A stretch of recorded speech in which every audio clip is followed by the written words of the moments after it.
Okay, let's dive into something huge. We're about to unpack a massive shift in American grand strategy. It's this incredible geopolitical puzzle playing out on two fronts, and it's all happening right in America's own backyard. So, let's get right into it. So, get this. On one hand, the U.S. is tangled up in an economic war with its closest allies and trading partners, Canada and Mexico. And then, at the very same time, it's staging its largest military deployment in the Caribbean since the Cuban Missile Crisis, with its sights set squarely on Venezuela. I mean, it just doesn't seem to add up, right? It feels completely contradictory. So that brings us to the big question we're tackling in this explainer. Why on earth would the US pick a fight with its friends and its enemies at the exact same time? To get to the bottom of it, here's how we're going to break it all down. First, we'll look at the specifics of this two-front conflict. Then, we'll check out the official story before revealing the one single strategy that connects it all, this idea of building a continental fortress.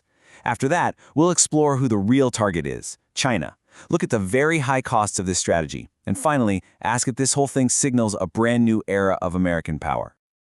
All right, let's get into the nitty-gritty of what's actually happening on these two fronts, because honestly, the scale of it all is just staggering. So up north, it is a full-on trade war. The U.S. slapped a nearly universal 25% tariff on almost everything coming in from Canada and Mexico, with a slightly lower 10% tariff on Canadian energy. Officially, the goal is to fix trade deficits and get both countries to crack down hard on illegal immigration and the flow of fentanyl. And then down south, we're talking about a huge military operation, over 15,000 U.S. troops and a full aircraft carrier strike group led by the USS Gerald R. Ford.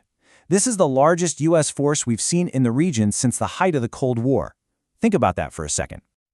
Okay, so you see all this happening, these really dramatic moves. What's the official story? What are we being told is the reason for all this? For the trade war, the public justification has three parts: fix trade imbalances, secure the borders, and stop fentanyl smuggling. And for the Venezuela operation, well, the story is much simpler. It's all a mission focused on counter-narcotics, targeting drug production and smuggling. Plain and simple. Or is it?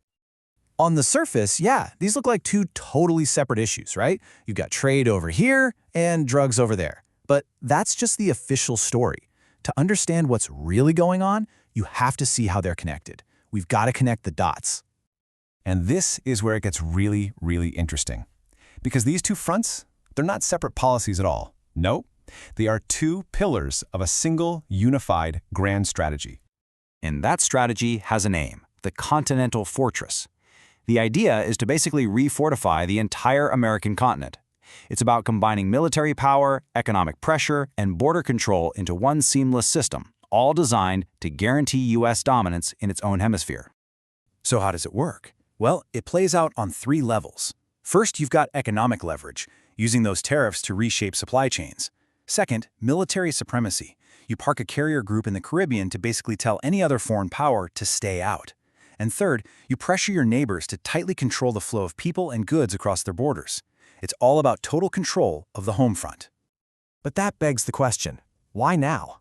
Why build this giant fortress right at this moment? What's the ultimate threat it's designed to counter? To answer that, we have to zoom out one last time and look at the global chessboard.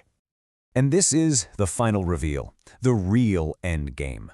The Continental Fortress isn't really about controlling the Americas just for the sake of it. No, it's about creating a secure home base, a launchpad, from which the U.S. can wage a long-term global competition with its main rival, China. And the logic goes like this. By consolidating power at home and denying China any kind of strategic foothold in the Americas, the U.S. can then free up its resources to project power where it really matters in this new great power competition, the Indo-Pacific. But, as you can probably guess, a strategy this aggressive doesn't come for free. It comes with major risks and some serious pushback from allies and adversaries alike. The trade war with Canada and Mexico, for example, immediately created friction. Tariffs were announced, retaliation was planned, and even though some exemptions were eventually made, the whole conflict just injected a massive dose of uncertainty into North American trade. Now, on the military front, the matchup looks totally lopsided. I mean, the conventional power of the U.S. military absolutely dwarfs that of Venezuela. On paper, it is not even a contest. But Venezuela has a plan, an asymmetric strategy, apparently developed with some Russian help. The goal isn't to win a conventional war, it's to bleed an invading force. They plan to mobilize 60,000 fighters for a long guerrilla campaign, create chaos in the cities, and use thousands of Russian-made shoulder-fired missiles to challenge U.S. air power. Basically, to turn any intervention into a very costly and very long quagmire. So what's the most likely outcome here? Well, analysts put the highest probability, a full 50%, on something called managed escalation. That means limited U.S. strikes, but the regime in Venezuela survives. But look at this. There's a significant 15% chance of accidental escalation, where one mistake, like a strike hitting foreign advisors, could cause this whole crisis to spiral completely out of control. The stakes are incredibly high. So, after putting all the pieces together, the trade wars, the military buildup, this whole fortress strategy, and the focus on China, what's the big takeaway? What does this all mean? This quote really just hits the nail on the head. It argues that we are witnessing a fundamental change in U.S. foreign policy, a move away from being a global policeman and toward a focused defense of its own hemisphere as the foundation for its power. And that leaves us with the final, massive question to think about.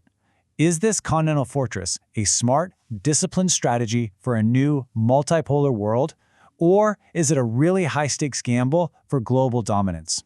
The answer to that question is going to shape the coming decades. Thanks for joining us.